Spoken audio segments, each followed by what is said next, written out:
नमस्कार। कहते हैं कि नंबर भी कहानियां सुनाते हैं। तो आज हम 2011 की भारतीय जनगणना के जरिए भारत की एक ऐसी ही कहानी को समझने की कोशिश करेंगे। 121 करोड़। जरा इस नंबर के बारे में सोचिए। 2011 में ये थी भारत की आबादी। मतलब उस टाइम दुनिया का हर छठा इंसान एक भारतीय था। यही विशालता है भारत की पहली कहानी। जरा अंदाजा लगाइए, दुनिया की सबसे बड़ी डेमोक्रेसी में एक एक इंसान को गिनना कितना बड़ा, कितना मॉन्यूमेंटल काम होगा। ये कोई मामूली गिनती नहीं थी, ये एक महाअभियान था। और इसके जो नतीजे निकले ना, वो आज भी हमारी पॉलिसीज, हमारा भविष्य सब कुछ तय करते हैं। तो 2011 की इस कहानी को ठीक से समझने के लिए ना थोड़ा सा पीछे चलते हैं। चलिए एक नज़र डालते हैं भारत की जनगणना के लंबे और दिलचस्प इतिहास पर। तो बात शुरू हुई 1872 में, जब पहली बार लोगों को गिनने की कोशिश की गई। पर 1881 से ये एक पक्की परंपरा बन गई जो हर 10 साल में होती है। और इस लंबे सफर में एक साल बड़ा खास है, 1921। इसे ग्रेट डिवाइड कहते हैं। जानते हैं क्यों? क्योंकि यह अकेला ऐसा दशक था जब हमारी आबादी बढ़ने के बजाय घट गई थी। और फिर आया 1951, जब आज़ाद भारत ने अपनी पहली जनगणना की। तो जो 2011 की जनगणना थी, वो इस लंबी कड़ी में 15वीं और आज़ाद भारत की 7वीं गिनती थी। इसके कमिश्नर थे सीएम चंद्रमौली और इसका मोटो था, हमारी जनगणना हमारा भविष्य। कितना सही नारा है ना? ये हमें याद दिलाता है कि ये नंबर सिर्फ कागज पर नहीं है, ये सीधे हमारी जिंदगी से जुड़े हैं। तो चलिए अब सीधे आते हैं 2011 पर और देखते हैं कि उस वक्त हमारे देश की पूरी तस्वीर कैसी दिख रही थी। ये वो बड़े बड़े नंबर्स हैं जो हमें एक ओवरऑल आइडिया देते हैं। 382, 382, ये था 2011 में भारत का पॉपुलेशन डेंसिटी, मतलब 382 लोग प्रति स्क्वायर किलोमीटर। अगर इसे और आसानी से समझना हो तो सोचिए, एक फुटबॉल फील्ड में 382 लोग एक साथ रह रहे हैं। काफी भीड़-भाड़ है ना? अच्छा, अगर पूरे देश को एक नज़र में देखें तो आबादी में करीब 51.5% पुरुष थे और 48.5% महिलाएं। सेक्स रेशो की बात करें तो हर 1000 पुरुषों पर 943 महिलाएं थीं। और लिटरेसी रेट वो था लगभग 74%। पर ये तो हुए एवरेज आंकड़े, और एवरेज जैसा कि हम जानते हैं पूरी कहानी कभी नहीं बताता। लेकिन इन्हीं एवरेजेस के बीच एक नंबर ऐसा था जो वाकई चिंताजनक था, 919। ये था 0 से 6 साल के बच्चों का लिंगानुपात। मतलब हर 1000 लड़कों पर सिर्फ 919 लड़कियां। ये आंकड़ा ये एक बहुत गहरी सामाजिक समस्या की तरफ इशारा कर रहा था। तो जैसा मैंने कहा, नेशनल एवरेज अक्सर अंदर की असलियत को छिपा देता है। भारत की असली कहानी तो इन आंकड़ों के बीच के फर्क में है, जो जमीन आसमान का है। चलिए अब इन्हीं फर्क को थोड़ा करीब से देखते हैं। अब जरा लिंगानुपात में ये जमीन आसमान का फर्क देखिए।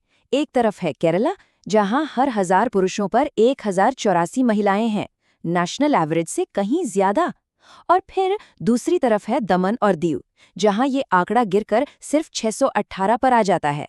ये अंतर वाकई में चौंकाने वाला है।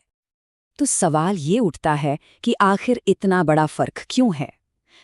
एक्सपर्ट्स बताते हैं कि केरल जैसे राज्यों में इसकी वजह है महिलाओं की अच्छी एजुकेशन और सोशल एम्पावरमेंट।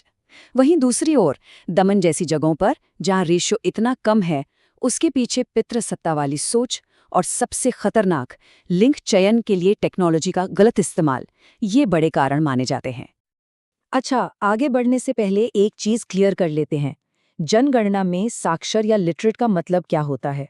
सिंपल है, 7 साल या उससे ज्यादा उम्र का कोई भी इंसान जो किसी भी भाषा को समझकर पढ़ और लिख सकता है, उसे साक्षर माना जाता है। और यहाँ भी साक्षरता के आंकड़ों में एक बहुत बड़ी खाई दिखती है।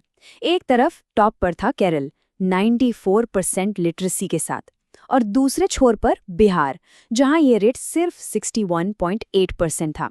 और जो नेशनल एवरेज था 74% का, वो इन दोनों के बीच में कहीं था।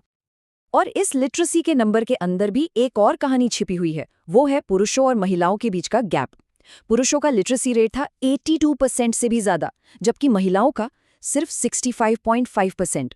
और ये गैप सबसे ज्यादा राजस्थान में देखा गया। ये आंकड़े एक सीधा सवाल खड़ा करते हैं, शिक्षा के मौके सबके लिए बराबर क्यों नहीं है? ये सारे आंकड़े सिर्फ पास्ट की कहानी नहीं बताते, ये हमें ये भी बताते हैं कि हम किस तरफ जा रहे हैं। तो आइए अब देखते हैं कि ये नंबर्स भारत के भविष्य के बारे में क्या इशारे कर रहे थे। 2011 में असली भारत गांवों में बसता था। लगभग 69% आबादी, मतलब 2/3 से भी ज्यादा, ग्रामीण थी और सिर्फ 31% शहरों में रहती थी। ये दिखाता है कि उस वक्त भी भारत की पहचान एक कृषि प्रधान देश की थी। लेकिन हाँ, शहरीकरण की एक बहुत बड़ी लहर दस्तक दे रही थी। जनगणना हमें देश के धार्मिक डेमोग्राफिक्स में हो रहे बदलावों की भी एक झलक देती है। 2001 से 2011 के बीच के 10 सालों में टोटल पॉपुलेशन में हिंदू आबादी का हिस्सा 0.7% कम हुआ, जबकि मुस्लिम आबादी का हिस्सा 0.8% बढ़ा। अगर हम डिकेडल ग्रोथ रेट यानी दशकीय वृद्धि दर की बात करें तो वो हिंदुओं के लिए 16.8% और मुसलमानों के लिए 24.6% रही। ये आंकड़े देश के बदलती हुए सामाजिक ताने बाने को दिखाते हैं। अब एक ऐसा नंबर जो सबको हैरान कर देता है। तैयार हैं? -0.58%। ये नागालैंड की पॉपुलेशन ग्रोथ रेट थी। जी हाँ, आपने सही सुना, नेगेटिव ग्रोथ। एक ऐसे देश में जहां आबादी लगातार बढ़ रही हो, वहां किसी एक राज्य की आबादी का कम हो जाना एक बहुत ही अनूठी और हैरान करने वाली बात थी।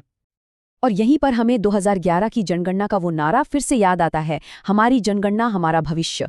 ये सारे नंबर्स, चाहे वो हमारी उम्मीद के मुताबिक हों या फिर चौंकाने वाले, ये सब हमें खुद को बेहतर समझने में मदद करते हैं और आने वाले कल के लिए तैयार करते हैं। तो आखिर में सबसे बड़ा सवाल यही बचता है, जैसे जैसे भारत बदल रहा है, आगे बढ़ रहा है, भविष्य के आंकड़े हमारे बारे में कौन सी नई, कौन सी अनसुनी कहानियां सुनाएंगे? ये एक ऐसा सवाल है जिसका जवाब हमें आने वाला वक्त ही देगा।